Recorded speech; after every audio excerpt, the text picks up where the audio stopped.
celebration ni o. ọjọ́ yẹn gẹ́gẹ́ la tún máa ṣe filọ́lẹ̀ àràgbá yamuyamu iléeṣẹ́ rédíò Awíkóńkó FM. ayẹyẹ máa wáyé ní Adétutù event center Akíọ́lá Ìpẹ́tùmọ́dù ìpínlẹ̀ Ọ̀ṣun lọ́jọ́ Sunday August 24 ọdún 2025. bẹ̀rẹ̀ láago 12 ọ̀sán yẹ́rẹ́gẹ́. gbogbo olókolókó tọkùlù jankan-jankan ló ń bọ̀. táyé Kẹ́hìndé Adégbodù ni ó kọrin lulu fún wájọ́. aṣọ àǹkárá tààmú pẹ̀lú access card ní fisa láti wọlé o. ọ̀pá mẹ́rin àti fìlà àwọn ọkùnrin 10,000 naira ni. ọ̀pá mẹ́fà àti gèlè àwọn obìnrin ní 18,000 naira. ẹ fẹ́ràn sọ́jọ́ ìbí Awíkóńkó nọ́mbà yìí ní kẹ́gbẹ́.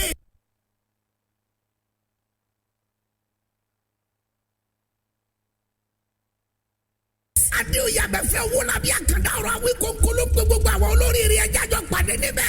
a máa retí yín o. ẹ jẹ́ àwọn kíra kú dédé àgógó yìí níbikíbi tẹ́ bá ti láǹfààní láti máa gbọ́ mi. ẹ jẹ́ kíra wa kú ọjọ́ méjì mẹ́ta. Yorùbá lọ wọ́n bọ̀ wọ́n ní bí bá ti ń tó bí ọjọ́ méjì mẹ́ta tá a ti rí rẹ ni tàbí gbọ́ rẹ ni. Eku àti ńlá kíra ẹni. Mo kí gbogbo ọmọ Yorùbá bí ẹkú àti o. Awífúnni ó tó dání àgbà àjàkadì. Adájọ́ mọ́tàsí asọ̀rọ̀ mọ́yẹ̀ bó bá sọnù ẹja wárú wọn. Mo ti sọ tẹ́lẹ̀tẹ́lẹ̀ wípé oṣù yóò ní dàbí oṣù ti tẹ́lẹ̀. Àfi tí n bá fẹ́ tanra mi lókù. Oṣù yóò lè dàbí oṣù ti tẹ́lẹ̀. Bẹ́ẹ̀ bá gbàgbé ó ń bọ̀ o ó ń bọ̀ o ó ń bọ̀ o ó ń bọ̀ o ẹ múralẹ̀ ẹ múralẹ̀ ẹ ń baralẹ̀ ẹ jájọ pàdé ńbẹ̀ ẹ jájọ pàdé ńbẹ̀. Ọjọ́ ìbí ti súnmọ́ kò tó ṣù mọ́ kò sákòókò mọ́ kódà gan kò tọ́sẹ̀ méjì mọ́ kódà gan kò tọ́sẹ̀ kan mọ́ tá bá sọ nípa ọjọ́ ìbí gangan. August 18 òní ni ọjọ́ 12 oṣù kẹjọ lélẹ̀ tó túmọ̀ sí pé ọjọ́ 18 oṣù kẹjọ eré tètè bíi ti kó agége náà ní sá ó fẹ́ wá sáré bá mi ní pé ìwọ ọmọkùnrin àló pèsè àló lèsè àló pèsè àló lèsè oore ọ̀fẹ́ Ọlọ́run ni. Mo kí gbogbo ẹ̀yin olólùfẹ́ mi gbogbo ẹ̀yin tẹ́ ti bá mi raṣọ gbogbo ẹ̀yin tẹ́ ti bá mi dá sí ayẹyẹ ọjọ́ ìbí ẹ̀yin tẹ́ náwó sí mi lọ́nà kan àbí kejì mo mọ rírì yín o. àánú Olódùmarè ò ní fi sílẹ̀ mi ò ní wá yín tì. Mo nígbàgbọ́ pé n ò jẹ́ nìkan kan láṣọ ọkàn mi sọ pé n ò jẹ́ nìkan kan láṣọ. Ẹni tó bá rò pé mo jẹun láṣọ bóyá àwọn awakọ̀ pè wọn ò rí pè bóyá wọ́n pè kò gbé ẹ̀rọ ìbánisọ̀rọ̀ rẹ̀ eléyùn ó wà láàrin àwọn méjèèjì torí kó tó di pa máa gbàsọ ránṣẹ́ àkọ́kọ́ pẹ́ ń tó láṣọ á gbé ránṣẹ́ o ṣe wà ńlẹ̀ láti gbà á ó dìgbà tán wọ́n sọ pé àwọn wà ńlẹ̀ láti gbà á ká tó fi ránṣẹ́ tàbí tán bá sọ pé àwọn mọ̀nà láti gbà á ká tó fi ránṣẹ́. Lélẹ̀ tí mo rí wípé kò fi gbogbo ara wọ́pọ̀ lọ́dọ̀ wa Ọlọ́run ṣeun. Akẹ́dọ̀ ọ̀rọ̀ Awíkóńkó kí ni tí mo fẹ́ sọ lé lórí lónìí. Ọ̀rọ̀ Omoyele Sowore ni mo fẹ́ sọ. Yorùbá ní bí bàtà bá ti ró wálewále ó sì tán tí ó yá ni. Wọ́n wá ní ẹni tó ru omi tàbí ru epo nìkan kọ́ là á sọ fún pé díẹ̀díẹ̀. Omoyele Sowore ntọ́jẹ́ gangan èmi ò mọ̀ èmi Àkàndá ọ̀rọ̀ Awíkóńkó ò mọ̀ mi mọ̀ tí mo lè fi identify ẹ̀. Sóníròyìn ni mo fẹ́ pè ni sájàfẹ́tọ̀ ọmọnìyàn ni mo fẹ́ pè é ṣé olóṣèlú ni mo fẹ́ pè é kò tí ì yé mi. Ìdí ni pé tọ́mọyẹlé Sowore bá jó níròyìn a máa fi ròyìn ṣègbè. Bọ́mọyẹlé Sowore bá jẹ́ ajàfẹ́tọ̀ ọmọnìyàn a máa dájú sọ̀yàn ẹnikẹ́ni tí bá ti ń dájú sọ̀yàn kì í ṣàjàfẹ́tọ̀ ọmọnìyàn. Ajàfẹ́tọ̀ ọmọnìyàn ó gbọ́dọ̀ gbèjà ọ̀tún kó lè gbèjà òsì kó lè gbèjà kẹta kì í ṣe ẹni tó máa kọ̀ pàkọ́ sí kan tí yóò dojúlé kan tí yóò dojúsọ̀ kan. Bó bá wá jẹ́ pé olóṣèlú ni ńbo lọ́mọyẹlé Sowore ti bẹ̀rẹ̀ òṣèlú ẹ̀ ńbo lọ́ bá dé ńbo ní ń bá lọ kí làfojúsùn ẹ̀ nínú òṣèlú kí ni tọ́mọyẹlé Sowore gangan fẹ́ nínú òṣèlú. Òye yé mi pé wíwọlé sí òṣèlú Omoyele Sowore ẹ̀tàn ló bá dé torí pé ojú láì nírú ẹnu láì níyọ̀ Yorùbá lẹ́ni tí ń kọrin tó rìn ọ̀hún òdùn òun gangan fúnra lára ẹni tí ara ẹ̀ gbọ́ òun gan mọ̀ wípé òun ò lè wọlé láti ṣe gómìnà ká tó wá sọ pé pò ààrẹ. Ìgbà tó díje ń jó ní èmi Àkàndá ọ̀rọ̀ Awíkóńkó jáde ọ̀pọ̀lọpọ̀ nínú yín lẹ mú mi bú ọ̀pọ̀lọpọ̀ àwọn èèyàn tó yẹ òye tí wọ́n mọ nǹkan kan wọn ò mọ 1+2+3-1 wọn ò mọ yàtọ̀.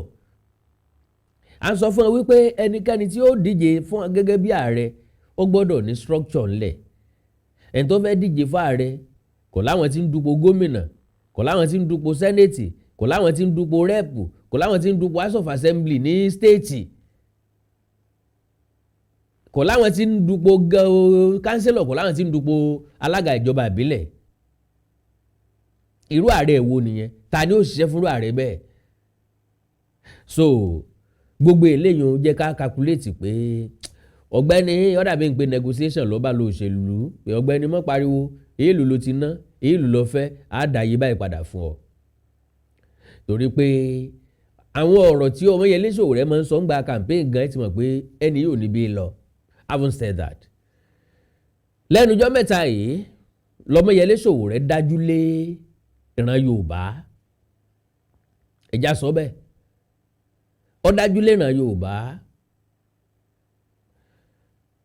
lọ́nà wo? àwọn nǹkan kan ń bẹ tó ń jẹ́ ká béèrè wípé ẹ̀yàwó gan ni Sowore. ṣé Yorùbá ni? ṣé ìṣe Yorùbá? bí ẹ bá pé Yorùbá ni ó lè pé Niger Delta lòun ó lè pé Delta Yorùbá lòun ó lè pé Delta Igbo lòun. àwa mọ̀ ibi tá a fẹ́ trace ẹ̀ sí.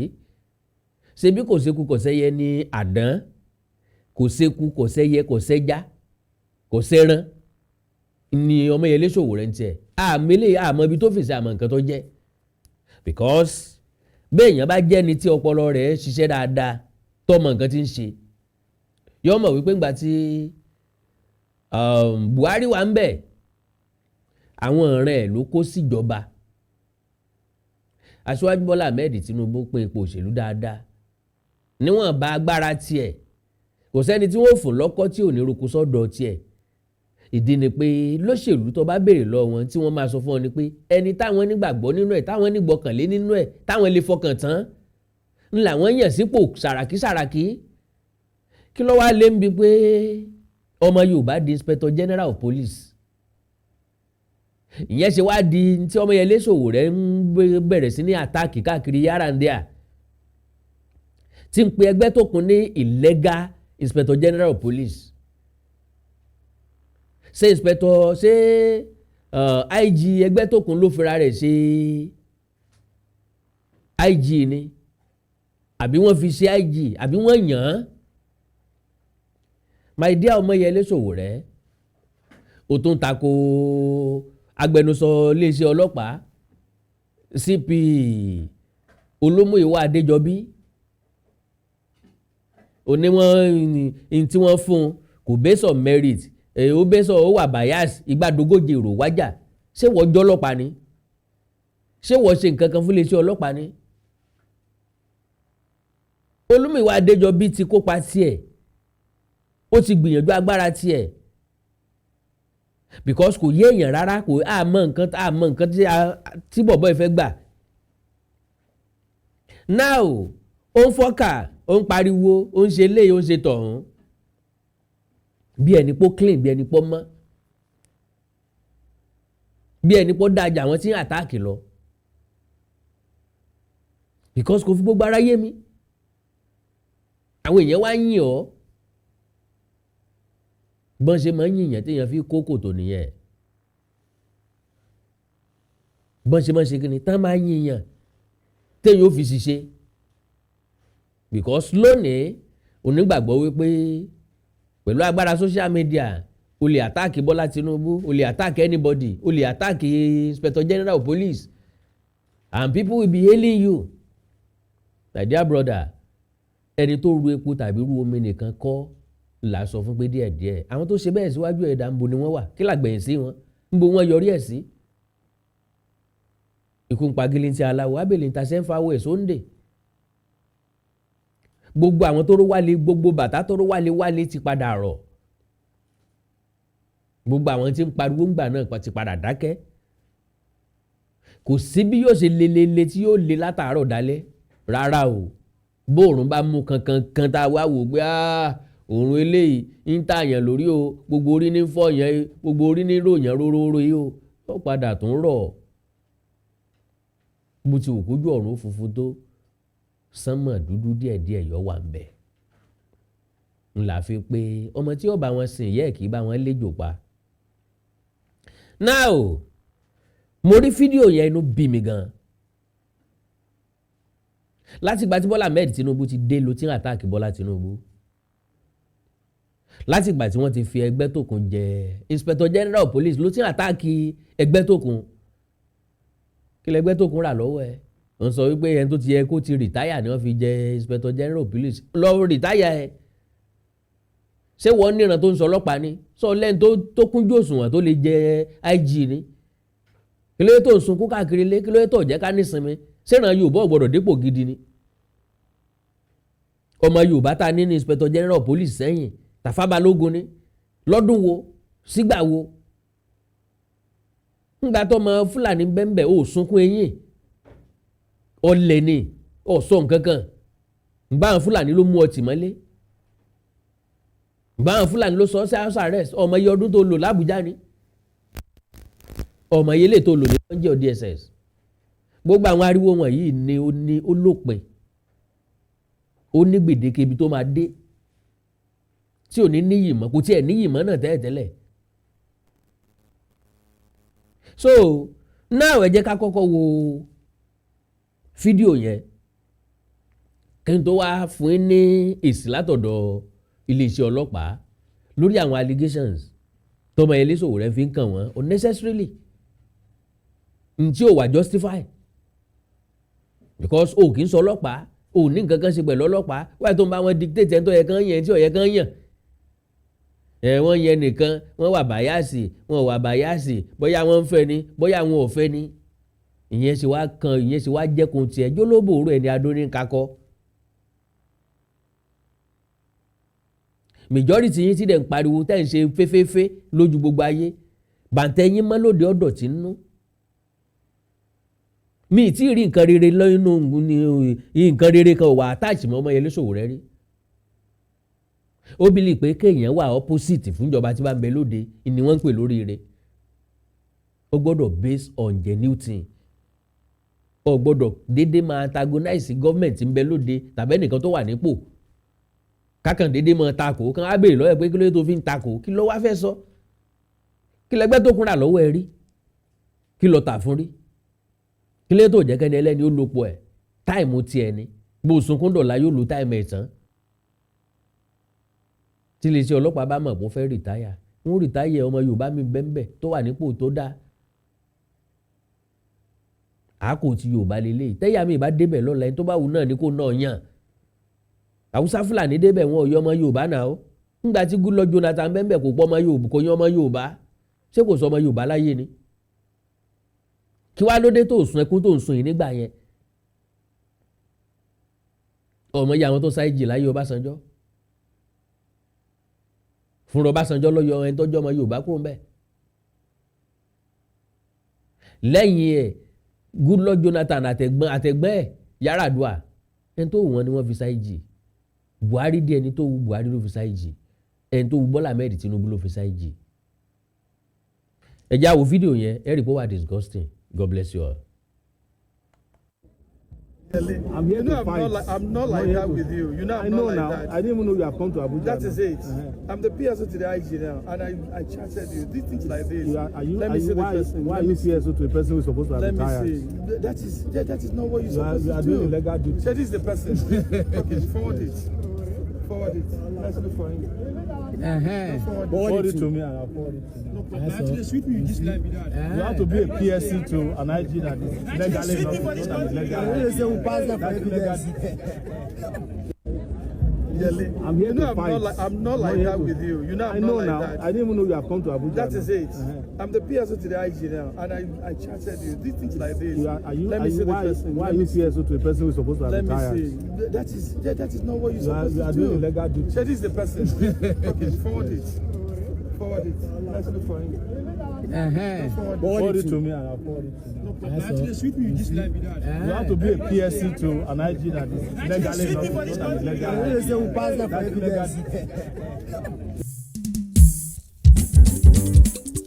Few Pro Limited, ilé iṣẹ́ tó ń talẹ̀ tó ń ta ilé, wọ́n tún bá kọ́lé ọ̀gá ni wọ́n jẹ́ Silver Gold Farm Estate kẹ́sẹ̀ rí ọ̀rọ̀ wa Treasure Homes ara ẹ̀rí iṣẹ́ wọn ni.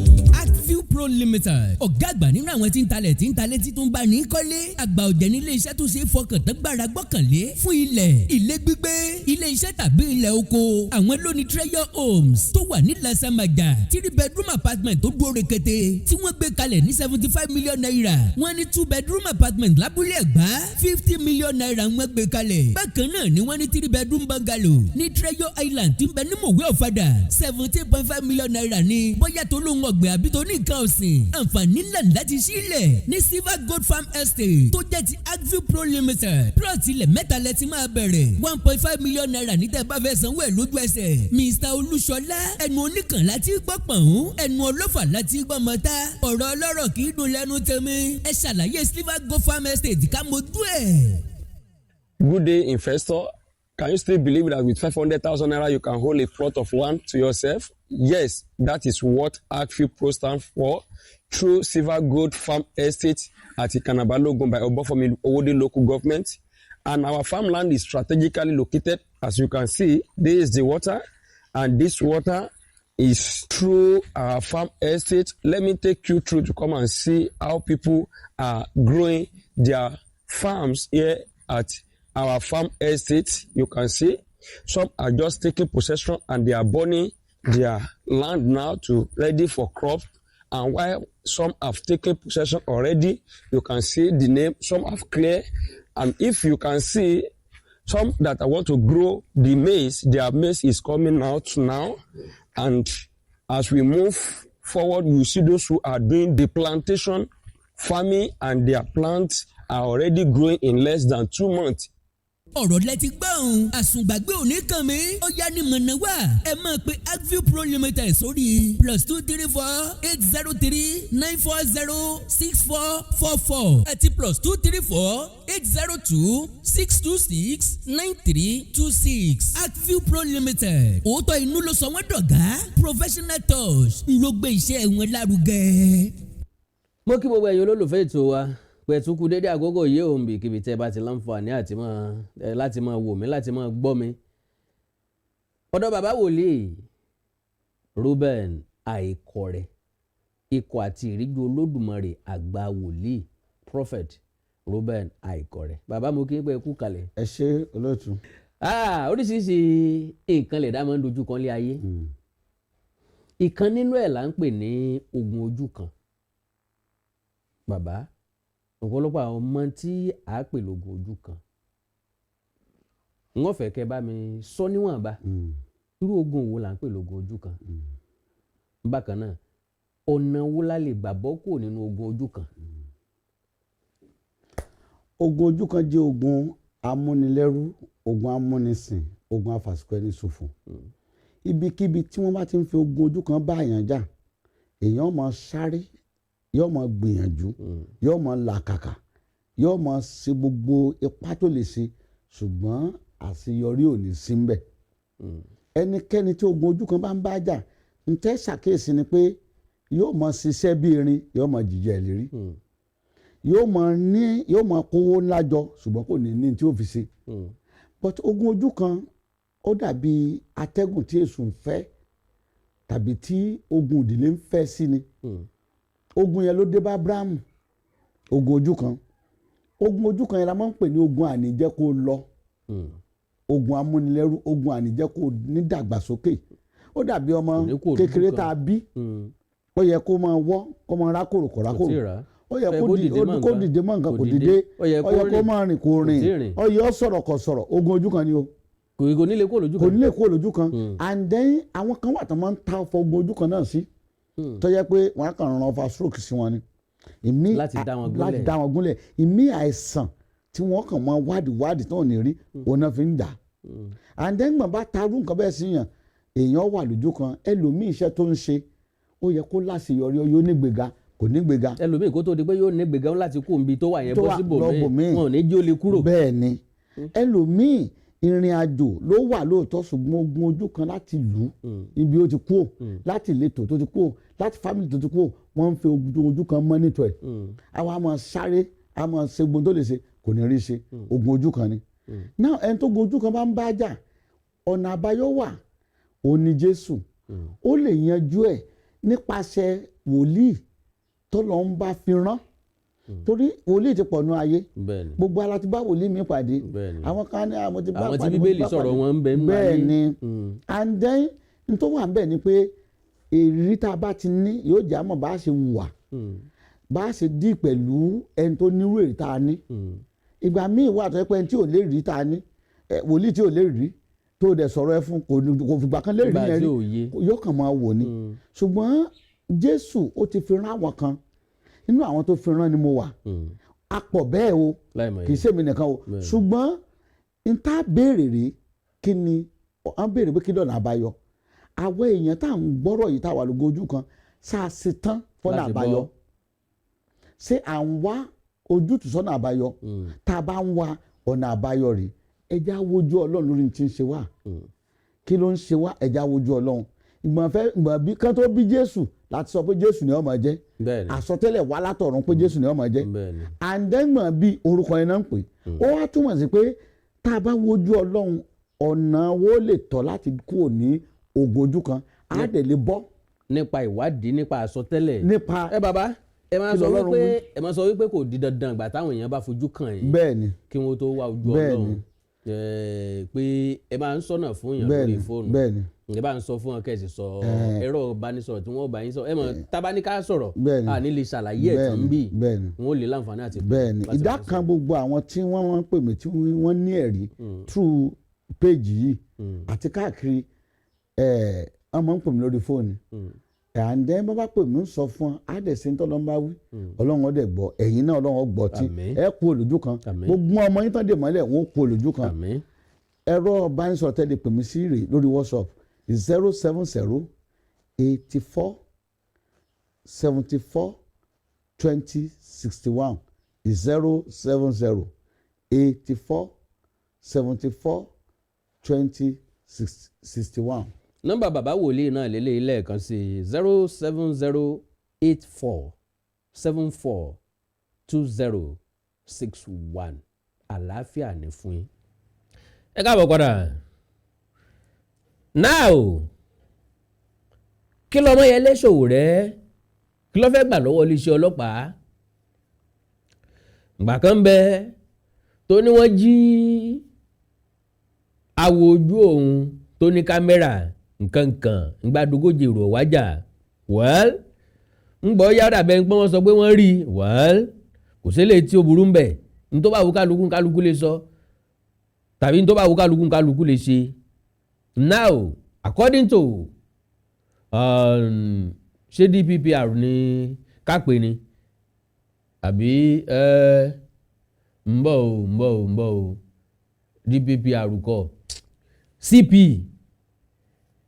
Olúmọ̀ìwá Adéjọbí wọ́n ní he said and I quote, "It is disheartening that severally Sahara reporters owned by Mr. Omoyele Sowore has taken aim at the Nigeria police force with a series of publications riddled with falsehoods and baseless allegations over the activities of the MPF, which is very, very correct."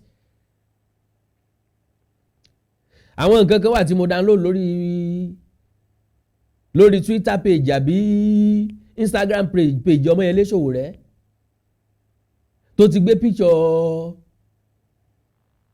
woman kan tí wọ́n upgrade tí wọ́n promote n tó ń try láti sọ ni wípé wọ́n ń fẹ́ n ló jẹ́ kí wọ́n fún ní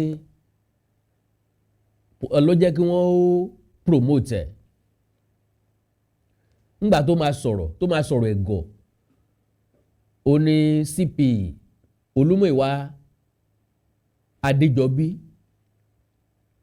ó ní wọ́n hàtì ni mi rò pé ọmọ bíi tí ọmọọba Olúmọ̀ìwá Adéjọbí ti ń bọ̀ láti agbẹnusọ iléeṣẹ́ ọlọ́pàá fún ìpínlẹ̀ Ògùn sí agbẹnusọ iléeṣẹ́ ọlọ́pàá fún ìpínlẹ̀ Èkó sí agbẹnusọ iléeṣẹ́ ọlọ́pàá fún dídí orílẹ̀-èdè Nàìjíríà. Kí la achievement Omoyele Sowore kí la rí tọ́ka sí ẹ̀ kí ló yẹ tó lórí burúkú ọ̀fẹ́ràn olóríire kò sẹ́ni tó sọ pé kó má jẹun social media because to me you are more or less a social media influencer than activist or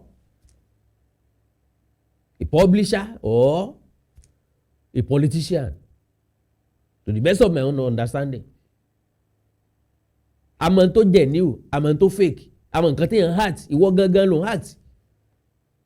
So now in a series of publications riddled with falsehood and baseless allegations over the activities of the MPF, most especially on the recent promotions approved by the Police Service Commission. Ṣàṣìṣe ọlọ́pàá. To be clear, the promotions in question did not emerge from favoritism or backdoor dealings. As the reports insinuate, they are the product of deliberate, merit-based policy championed by the Inspector General of Police, IGP Kayode Adeolu Egbedokun, PhD, NPM. Àwọn èèyàn tí wọ́n promote deserve ẹ̀ ni. Tó bá rò pé wọ́n fẹ́fọ̀ wọn náà nìyẹn. Torí tó jẹ́ kán fẹ́fọ̀ wọn náà ni. As part of the IGP's Renew Welfare Drive, the Nigeria Police Force Award and Commendations and IGP's Recognition Scheme were created to identify and reward officers who have shown exceptional courage, professionalism, and commitment to duty. Lọ́wọ́ àwọn tí wọ́n promote, ṣé wọn wọ́ ti position yẹn? Ṣé wọn ò kúnjú òṣùwọ̀n? Ní téèyàn máa ń wò nìyẹn kéèyàn tó máa já ẹnu, kéèyàn tó máa jẹnu ẹ̀ níyà. Now, the selection process for the awards has been diligent, transparent, and merit-based. Sorry. Ẹ má bínú o.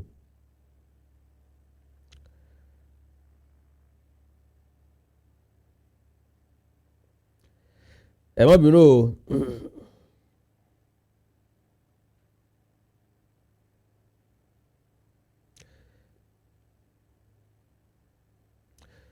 Now, officers who receive these awards and recognitions aren't just applauded, they are also considered for accelerated promotion by the force management team in deserving cases, especially where they win these awards and commendations and IGP's recognitions in the last 2 consecutive years, 2023-2024. This is not only fair, but it is necessary in any system that values performance. That's the true foundation of the recent promotions. Officers from various commands and formations, including staff officers and aides of the IGP at the force headquarters, who have won awards and earned IGP's recognitions in the last 2 years, 2023, as approved by the management team, were beneficiaries.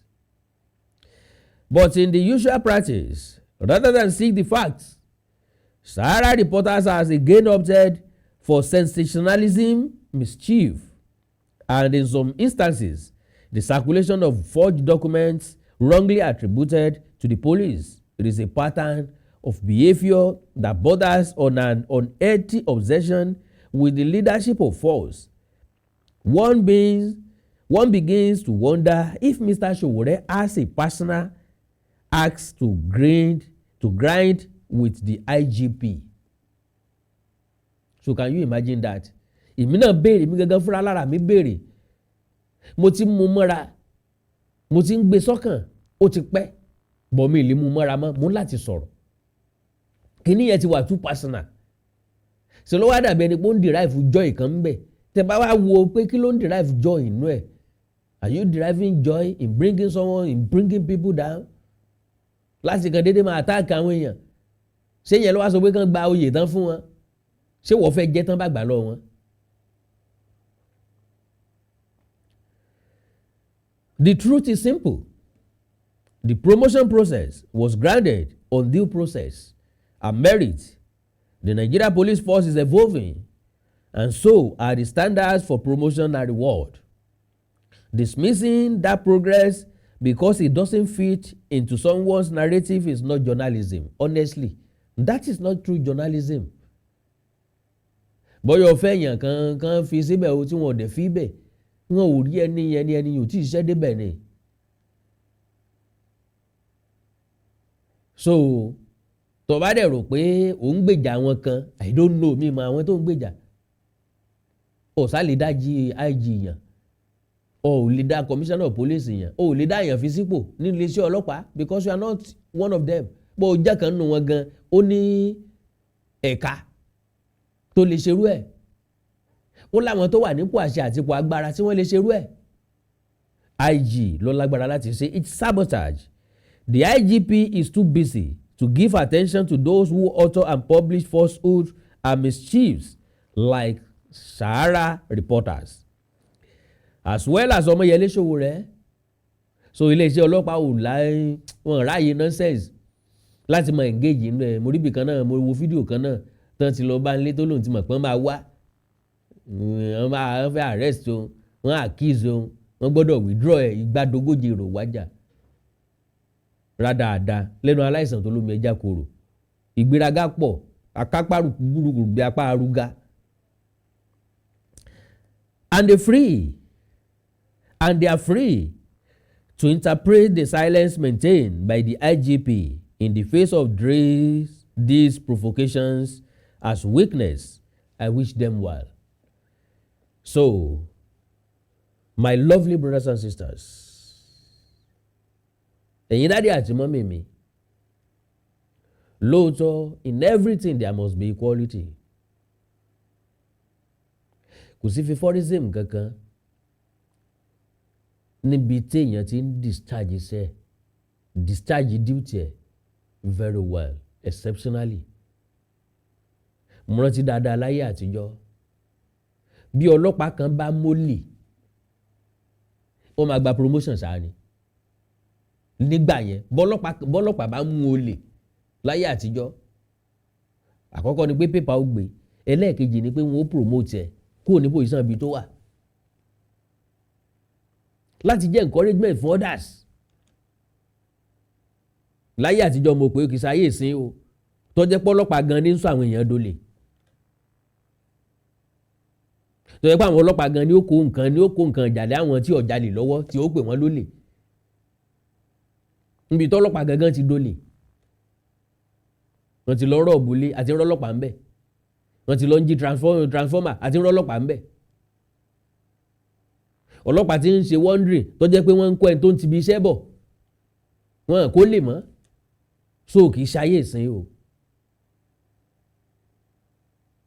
ìsàyè táwọn ọlọ́pàá ti ń parọ́ mọ́ suspect lásán suspect tí ọmọ ọwọ́ tí ọmọ ẹsẹ̀ tá a ti ń jù sẹ́wọ̀n kì í ṣayé ìsìn ni mo ń sọ but still iléeṣẹ́ ọlọ́pàá mọ àwọn tó ń ṣe iṣẹ́ wọn dáadáa to the best of my understanding. So Mr. Omoyele Sowore, to the best of my understanding, Nigeria ò ní ìdírú ẹ̀ láti lead wọn. As far as I'm concerned, Yorùbás are too smart to be deceived. Tí Yorùbá bá kàn kọ́ ni máa jó lọ́mọ wẹ̀ yẹn fún ọ no problem. Ngbà tó bá kù wọ nìkan ló tún mọ̀ pé kò séèyàn lẹ́yìn ẹ̀ mọ́. Àwọn ẹ̀yà tó kù tí wọ́n dẹ̀ ń tí ọ wọ́n mọ̀ tí ọ náà ni. Àwọn ò ní mind láti tí ọ kọlu àwọn èèyàn tiẹ̀. As far as I'm concerned, I can't call you a Yorùbá man. Pé èèyàn ń jórúkọ Yorùbá ò túmọ̀ sí pé Yorùbá ni lọ́dọ̀ tèmi o. Ìwà ni yóò fi hàn. Ẹlòmíì kì í sọ ọmọ Yorùbá ìwà rẹ̀ jọ ọmọ Yorùbá because Yorùbá ló ní ìwọ ọmọlúàbí. So a ti discover pé anybody tó bá ti ń attack Yorùbá kì í ṣe full blood Yorùbá. O ò lè rí ẹni tí ìyá ẹ̀ jẹ́ Yorùbá tí bàbá ẹ̀ jẹ́ Yorùbá kó máa tako Yorùbá. Ìsídà kí ìyá wọn jẹ́ Ìgbò tàbí kí wọ́n fẹ́ Ìgbò. Ìsídà kí ìyá wọn jẹ́ ìyá kan tàbí kí wọ́n fẹ́ ìyá kan kí wọ́n fẹ́ ìyá yẹn. Tó bá ti rẹ̀ tó sọ pé kankan wo kó ọmọ Yorùbá ló ń fẹ́ ta because as far as I'm concerned it has to be Yorùbá first. Okọ̀ tó bá wù ọ́ ló lè pè mí anything in life Yorùbá first. so bọ̀dá Omoyele Sowore the earlier the better o lè change náà because inú ẹ̀ ló ti ń rí fun inú ẹ̀ ló ti ń rí viewers n táwọn èèyàn náà fẹ́ wò nù wọ́n like ẹ̀ tán gan ló fi jẹ́ pé kójú wọn tó là gbogbo nǹkan ti kọjá lọ mọ́ ọ lára tó bà Nàìjíríà dé jẹ́ débi tó wà nìyẹn because ẹ̀tàn àtèké làwọn èèyàn ń fẹ́ ẹ̀ tó fèsì reality láàrin wa kò tó nǹkan náà ló lóòótọ́ òfin pógún gún ní sìkàsìkà fi mọ́wọ́n ẹgbẹ̀fà olóòótọ́ tí ń bẹ láyé òpógún sìkàsìkà bí ò sì mọ́wọ́n ẹgbẹ̀fà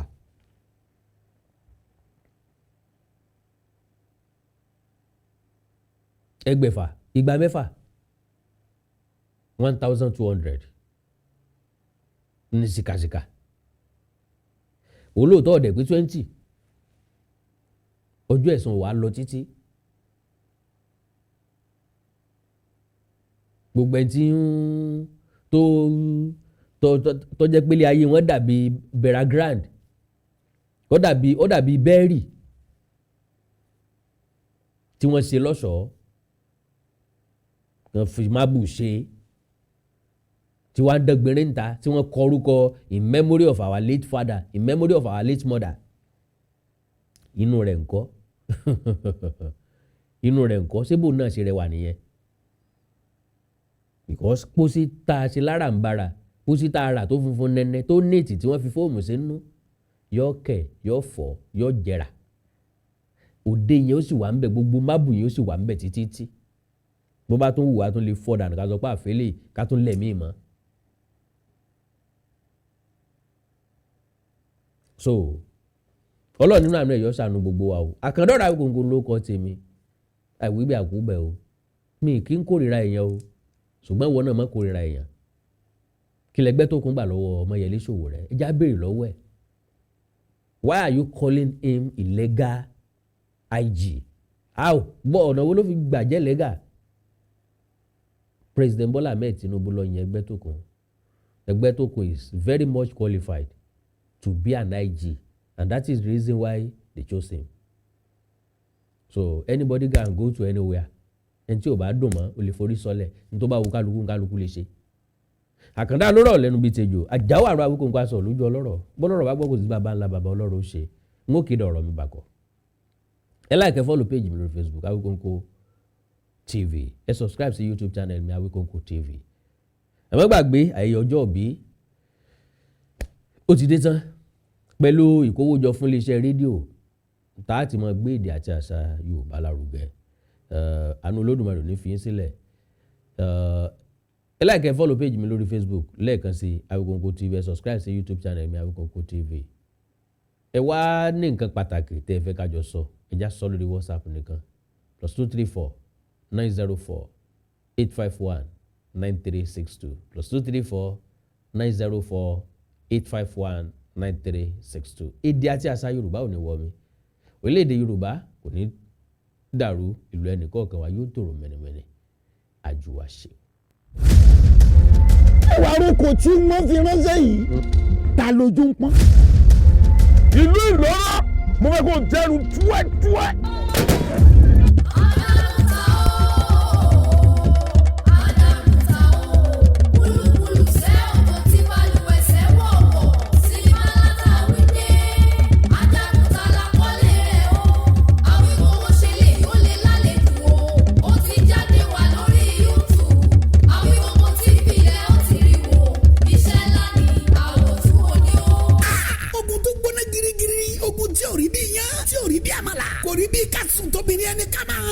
sinimá ńláta wíde ajagun tala kọ́lé ẹ̀ ogun gbẹ̀bọ̀n bàtàjà kun òde kalẹ̀ pàṣẹ rúkú wọlé náà rúkú jáde sí ọwọ́ ẹ̀ bọ́ra burúkú ni o ọjọ́ ìjà wọn ránṣẹ́ pasabari ọjọ́ ogun de wọn ránṣẹ́ pológun tógun lajagun ta ń bọ̀ ó gbọ̀tún yọ gbòsì yọ gbàgbede méjì yọ gbogbo apalo gangan lajagun ta tí wọ́n wá o kò fi bẹ́jà kò fàdájà kò fọkọjà àtẹlẹwọ́ ló fi ń jagun ṣẹ́gun iná bara wúta òjò pala Akíọ́lá mi ọ̀kayọ̀ làálà. Ibi tó ti rí wa gbára yìí kò sẹ́ni tó yé. Sinimá ti tún Ajagunta. It's a blockbuster written and produced by Adéoyè Abẹ́fẹ́ Awíkóńkó. Directed by Ṣeun Akínsànyà correct man. Packaged by Mary Akíọ́lá. Starring Sanusi Isiakapa. Kabiru Adéyínká Arínájà. Ralph Níyì. Délé Fágbóyọ̀. Adéwálé Alébíoṣù. Ọláìdé Àjàní Àtòríbẹ̀wù. Tamatiye. Eléjìgbò. Abẹ́ni ẹ̀rọ. Adéoyè Abẹ́fẹ́ Awíkóńkó fúnra ẹ̀. Mary Akíọ́lá àti bẹ́ẹ̀ bẹ́ẹ̀ lọ. Nínú sinimá náà ìta àgbàkọ́lé ẹ̀ ní Ajagunta. Subtitled in English. Tragic comedy ni. Bó ṣe gbóná girigiri tó tó gbé ọkàn sókè róró bẹ́ẹ̀ ló ń panilẹ́rìn àríntàkìtì. Sinimá titun Ajagunta. Now showing on YouTube. Ẹ click sórí Awíkóńkó TV kẹrìnrán wò. Ajagunta ni o. Àwòtúnwò ni ẹ gbà bẹ́ẹ̀.